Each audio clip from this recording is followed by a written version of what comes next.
খায়রাম মিনকুম, শুনো, তোমাদের নামাজ বেশি, তোমাদের রোজা বেশি, তোমাদের হজ বেশি নবীর সঙ্গীদের থেকে, সাহাবীদের থেকে, কিন্তু তারা ছিল তোমাদের চেয়ে উত্তম। আশ্চর্য, তাবিরা অবাক হয়ে গেছে, আমল বেশি আমাদের, উত্তম তারা, ঘটনা কি? হযরত আব্দুল্লাহ ইবনে মাসউদ বলেন, কারণ হচ্ছে ফাইন্নাহুম কানু আযহাদা মিনকুম ফিদ দুনিয়া ওয়া আরগাবা মিনকুম ফিল আখিরাহ। কারণ সাহাবীদের এক বড় আজীব বৈশিষ্ট্য ছিল, তারা ছিল তোমাদের চেয়ে বেশি দুনিয়া বিমুখ এবং তোমাদের চেয়ে বেশি আখিরাত মুখী। এটা কাদের বৈশিষ্ট্য? চলেন একজন সাহাবীর একটা ছোট্ট গল্প শোনাই আপনাদেরকে, কারণ অনুসরণ করার জন্য তাদের বিষয়টা আপনাদের সামনে ক্লিয়ার থাকা লাগবে।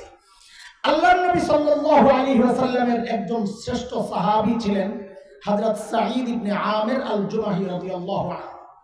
দেখেন, গাল গল্প শোনায় আর টাইম পাস করা আমাদের কাজ না, এটা অথেন্টিক কিতাবের গল্প। সুয়ারুম মিন হায়াতিস সাহাবা একটা কিতাব আছে সাহাবীদের জীবনী নিয়ে, আরবের খুব সমাদৃত কিতাব। ওই কিতাবের প্রথম ঘটনা এটা আমি যা শোনাচ্ছি আপনাদের। হযরত সাঈদ ইবনে আমির আল-জুমাহি মুসলমান হয়েছেন একটু দেরিতে। দেরিতে মুসলমান হলে কি হবে? ইমান ছিল বড় পাক্কা। কতটা পাক্কা? একটা ছোট্ট গল্প শুনলেই বুঝবেন। হযরত ওমর যখন খলিফা, ওমর নরম না গরম? ওই তাড়াতাড়ি কম, কেমন গরম?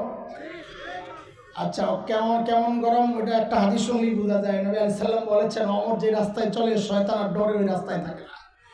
এটাই যথেষ্ট বোঝার জন্য ওমর কত গরম। এমন গরম মানুষটারে যায় হযরত সাঈদ বলেন কি জানেন, ওমর আল্লাহ দায়িত্ব দিয়েছেন, ঠিকঠাক মতো আদায় করে না, কিন্তু খবর আছে। বাপ রে বাপ, এর কলিজায় সাহস কত! এত সাহস কই পেয়েছে?